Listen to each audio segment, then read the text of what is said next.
Jumpa lagi dengan saya Channel Ananias Bulu.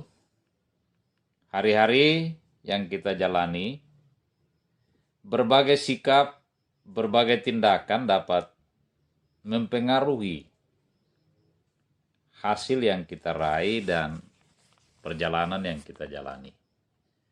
Hari ini saya mau bicara tentang be positive. Berpikir, bertindak positif terhadap setiap peristiwa, terhadap setiap kejadian yang kita alami dan hadapi. Antrian di loket kereta api hari itu belum terlalu panjang. Tetapi pintu loket penjualan tiket masih ditutup.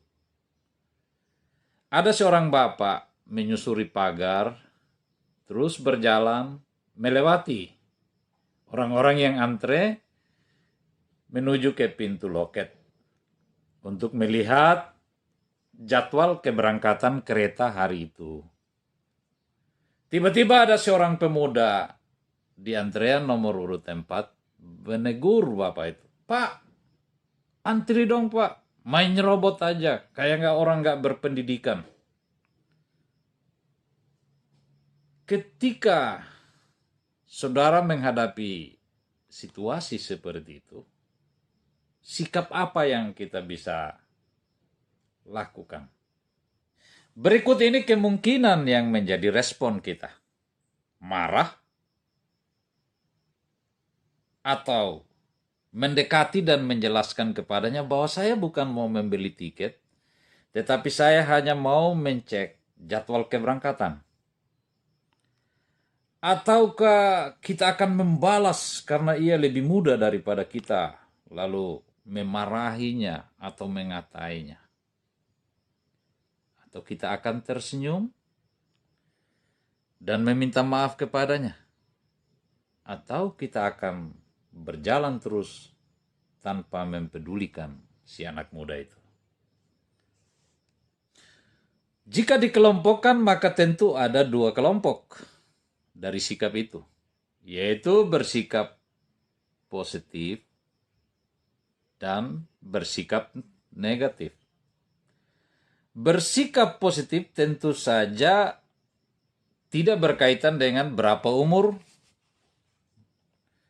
lebih berpangkat atau tidak, lebih muda atau tidak, berpendidikan atau tidak, pria atau wanita, besar atau kecil, kaya atau miskin, dan seterusnya.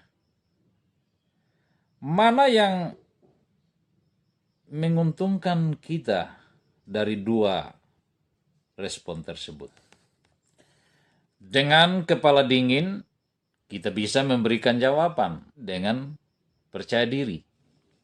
Atau kita bisa menyampaikan pesan bahwa saya tidak menyerobot antrean, saya hanya melihat jadwal keberangkatan di loket pada hari ini. Sebaliknya, jawaban negatif mengacu pada dasar emosional, melampiaskan kemarahan dan ingin membalas atau menjatuhkan orang yang telah berbicara keras terhadap kita tadi. Antrean beli tiket yang panjang bisa dimanfaatkan untuk menulis memo, membaca ulang surat-surat kantoran, membaca majalah, membaca koran, atau melihat ulang update status kita di medsos, membuat surat dinas, memo, atau action plan yang kita rencanakan dalam oret-oretan yang kita dapat buat lewat Android kita atau sebatang pena dan secari kertas. Ada banyak hal yang dapat kita lakukan untuk tidak fokus pada antrean yang membuat kita berpikir negatif lalu bertindak merugikan orang lain. Ketika kita ditegur oleh orang lain yang semestinya dia tidak berhak untuk menegur kita, kita bisa tersenyum atau mengatakan maaf sambil mensyukuri keadaan kita bahwa Tuhan mengaruniai pemahaman yang lebih maju daripada dia. Bersungut-sungut tidak ada manfaatnya. Tindakan-tindakan positif itu bisa mendatangkan manfaat dan berkatnya untuk kehidupan kita. Kita belajar dari Daud, di mana Saul sangat membencinya.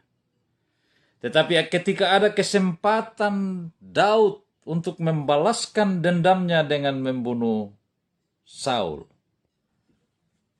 Daud berpikir positif bahwa ia adalah orang yang diurapi Tuhan. Aku tidak akan mengapa-ngapainya. Akhirnya Daud diberkati dengan sungguh luar biasa karena sifat positifnya itu. Kita bisa men-share apa yang menjadi hal-hal yang positif yang bisa terjadi dalam kehidupan kita di kantor, di perjalanan, dimanapun kita berada dalam hari-hari yang kita jalani. Dan ketika kita bertindak, berpikir positif, kita akan kaget sendiri apa hasilnya dalam perjalanan kehidupan saudara dan saya.